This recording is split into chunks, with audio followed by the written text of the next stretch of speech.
voici comment accueillir le retour du Seigneur. Le Seigneur Jésus a dit, « Voici, je me tiens à la porte, et je frappe. Si quelqu'un entend ma voix et ouvre la porte, j'entrerai chez lui, je souperai avec lui, et lui avec moi. » Apocalypse 3h20. Maintenant que les cloches des derniers jours ont sonné et que le Seigneur frappe à la porte, avez-vous entendu sa voix? Nous désirons tous entrer dans le royaume des cieux, mais la clé est de savoir comment festoyer avec l'agneau et devenir une vierge bénie et sage. Aujourd'hui, dévoilons ensemble ce mystère. C'est essentiel pour toi et ta famille. Clique sur le lien WhatsApp et reçois la bonne nouvelle du retour du Seigneur dans les 3 prochains jours.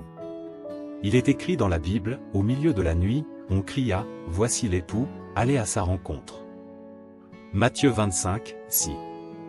Voici, je me tiens à la porte, et je frappe. Si quelqu'un entend ma voix et ouvre la porte, j'entrerai chez lui, je souperai avec lui, et lui avec moi. Apocalypse 3h20. L'ange me dit, écrit, heureux ceux qui sont appelés au festin des noces de l'agneau.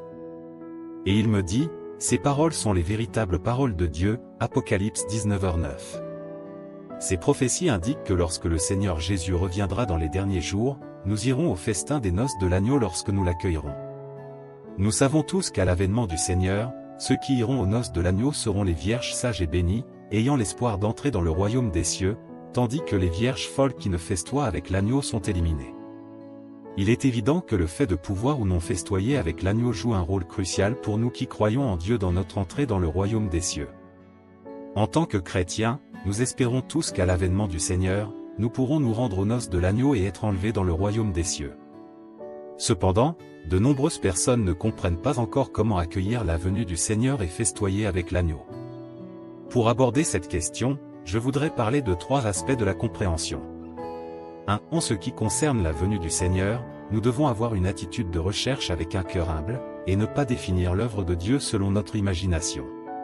C'est essentiel pour toi et ta famille. Clique sur le lien WhatsApp et reçois la bonne nouvelle du retour du Seigneur dans les 3 prochains jours. Le Seigneur Jésus nous a enseigné un jour, « Heureux les pauvres en esprit, car le royaume des cieux est à eux. » Matthieu 5h3. Lorsque la nouvelle du retour du Seigneur est prêchée, nous devons être humbles et chercher la vérité, mettant de côté nos propres imaginations et conceptions, cherchant et enquêtant activement. Comme l'a dit le Seigneur Jésus, « Voici l'époux, allez à sa rencontre. » Matthieu 25, 6. Pourquoi devons-nous abandonner nos propres conceptions et imaginations, et chercher humblement afin d'accueillir le retour du Seigneur et de festoyer avec l'agneau? Il y a là des vérités à rechercher.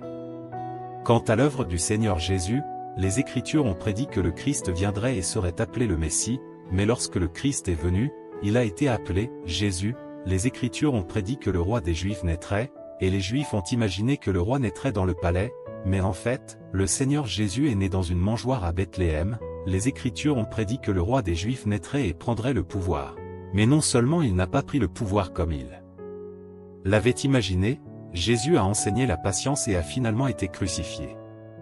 L'apparition et l'œuvre de Jésus n'étaient pas conformes aux conceptions de l'homme, et les Juifs n'ont pas eu le cœur de le chercher, mais l'ont rejeté, ne croyant pas qu'il était le Messie à venir. En fin de compte, non seulement ils ont perdu le salut du Seigneur Jésus, mais ils ont aussi violé le tempérament de Dieu en résistant au Seigneur Jésus et en le condamnant, et ils ont été punis par le Seigneur, ce qui a entraîné la chute d'Israël pendant 2000 ans. Nous voyons donc que les Juifs attendaient avec impatience la venue du Messie, mais lorsque le Messie est réellement venu, ils ont vécu dans leur imagination et ne l'ont pas cherché humblement, mais lui ont résisté et l'ont condamné, ce qui a finalement conduit à une tragédie.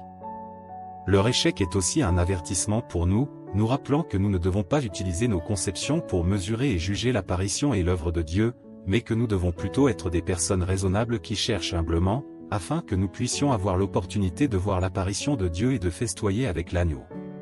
C'est essentiel pour toi et ta famille. Clique sur le lien WhatsApp et reçois la bonne nouvelle du retour du Seigneur dans les 3 prochains jours. 2. En ce qui concerne la venue du Seigneur, nous devons faire preuve de discernement et de point de vue. Le Seigneur Jésus nous a rappelé un jour, « Gardez-vous avec soin du levain des pharisiens et du levain d'Hérode » Marc 8h15. D'où il ressort que nous devons avoir le discernement, voir clairement les ruses de Satan et éviter d'être trompés. Lorsque nous entendons prêcher la nouvelle de la venue du Seigneur et que nous voulons chercher à l'examiner, nous entendons souvent les pasteurs et les anciens dire, « Vous avez une petite stature sans de discernement. » Si quelqu'un vous prêche que le Seigneur est revenu, vous ne devez pas écouter, voir, et examiner pour ne pas être trompé. Mais est-ce bien le cas? Dans Romains 10h17, il est dit, « Ainsi la foi vient de ce qu'on entend. » Notre foi au Seigneur Jésus vient de ce que nous entendons, sinon, nous n'aurions pas pu croire en Dieu. Si nous n'écoutons pas ou n'examinons pas de peur d'être dupés, comment pourrions-nous accueillir le retour du Seigneur Jésus et festoyer avec l'agneau? Nous devons faire preuve de discernement à l'égard de ces voix qui ne nous permettent pas d'écouter.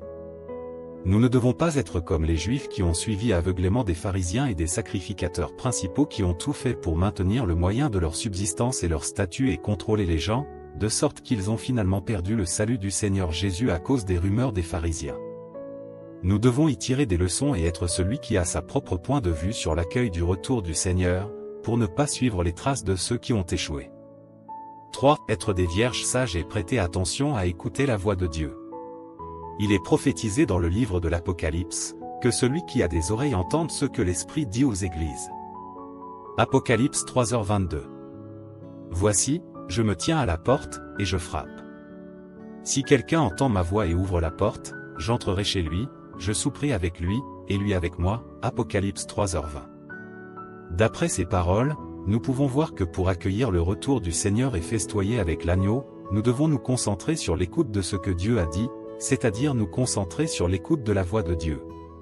C'est essentiel pour toi et ta famille. Clique sur le lien WhatsApp et reçois la bonne nouvelle du retour du Seigneur dans les 3 prochains jours. À cette époque-là, Nathanaël a reconnu le Seigneur comme le Messie à venir à partir de ces paroles. Lorsque Philippe a dit pour la première fois à Nathanaël que Jésus de Nazareth était le Messie, Nathanaël ne l'a pas cru et a dit à Philippe, « Peut-il venir de Nazareth quelque chose de bon ?» Jean 1h46. Mais après cela, le Seigneur Jésus vit Nathanaël et le montra du doigt, en disant, « Voici vraiment un Israélite, dans lequel il n'y a point de fraude. » Jean 1h47. Avant que Philippe t'appelât, quand tu étais sous le figuier, je t'ai vu. Jean 1h48. Nathanaël a reconnu dans les paroles du Seigneur qu'il était capable de tout discerner et qu'il connaissait les gens aussi distinctement que la paume de sa main. Il a donc reconnu que le Seigneur Jésus était Dieu lui-même, le roi des Israélites, et il a ainsi suivi le Seigneur Jésus à partir de ce moment-là. De même, lorsque le Seigneur Jésus reviendra dans les derniers jours, nous ne pourrons qu'avoir l'occasion de l'accueillir et de festoyer avec l'agneau en étant des vierges sages et en prêtant attention à écouter sa voix. Les derniers jours sont venus, et le Seigneur appelle ses brebis. Heureux ceux qui entendent la voix de Dieu et accueillent le Seigneur. Êtes-vous prêt à être une vierge bénie et sage pour accueillir le retour du Seigneur? Contactez-moi par le numéro qui s'affiche sur l'écran ou cliquez sur le lien WhatsApp sur la page d'accueil pour une étude gratuite de la parole de Dieu, et saisissez cette occasion unique d'accueillir le Seigneur. Que le Seigneur vous bénisse et à la prochaine fois. C'est essentiel pour toi et ta famille. Clique sur le lien WhatsApp et reçois la bonne nouvelle du retour du Seigneur dans les 3 prochains jours. Le moment est venu, voici comment accueillir le retour du Seigneur. Le Seigneur Jésus a dit, « Voici, je me tiens à la porte, et je frappe. Si quelqu'un entend ma voix et ouvre la porte, j'entrerai chez lui, je souperai avec lui, et lui avec moi. » Apocalypse 3h20. Maintenant